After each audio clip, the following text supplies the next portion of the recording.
What did I tell you after my rant from the other day about Mitch McConnell? That, of course, they're going to fart around, they meaning Congress, is just going to fart around with people's lives. So now it looks like there's less chance of a stimulus deal. I can't believe this crap. Why do people keep electing these pieces of garbage to Congress? Anyway, it says here, Democrats and the Trump administration remain far apart on corona's aid following a 3-hour meeting Thursday. Pelosi, Schumer, Mnuchin, and Meadows will meet again Friday afternoon. And it says here, Mnuchin and Meadows says Donald Trump, President Trump, is considering executive action to address unemployment insurance, eviction, student loans, and a payroll tax cut. See, this is another thing. A payroll tax cut's a bunch of BS. But why is it that they can't pass standalone bills? Why do they have to have these behemoth bills with a whole bunch of crap in there and a bunch of poison pills in there that are just designed to torpedo the whole thing? Anyway, in a couple of hours, it says here, negotiators will huddle again at 1 p.m., which is a little over an hour out here. Well, actually, no. In fact, it's only about 15 minutes from the West Coast. Right now, it's about 9:45 a.m. on the West Coast.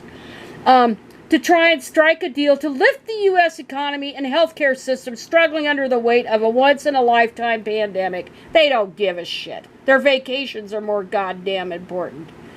And I'm not happy. I'm sorry about the swearing, but I can't help it. Well, here, they have an agreement on some things. Democrats and Republicans appear to have come closer to an accord on issues including direct payments of up to $1,200 to Americans and extending a moratorium on evictions from federally backed housing. They have failed to bridge a gulf on how to continue enhanced federal unemployment benefits, help schools reopen safely during the pandemic, and aid state and local governments facing budget shortfalls during the outbreak. So pass the damn stuff they've come to an agreement on. What the hell? What's wrong with these people? Oh, it's just, all it is dickering, and oh, I'll give you this if you give me that. All this other BS. Meanwhile, in the real world, 40 million Americans are at risk of eviction without a stimulus bill. Up to 40 million Americans could be evicted by the end of this year, according to a new report published Friday by the Aspen Institute.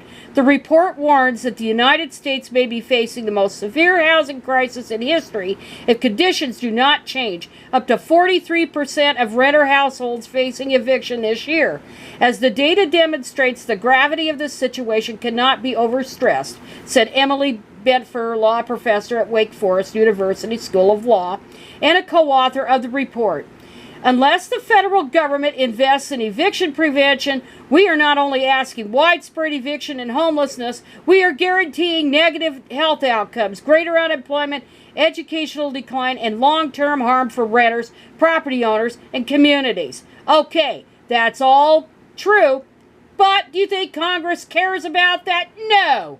No, they've got to wrangle over other stuff. They can't just pass standalone legislation. They're absolutely useless. And I would not be surprised if they just go on their stupid-ass August vacations and nothing's agreed to. I am just furious.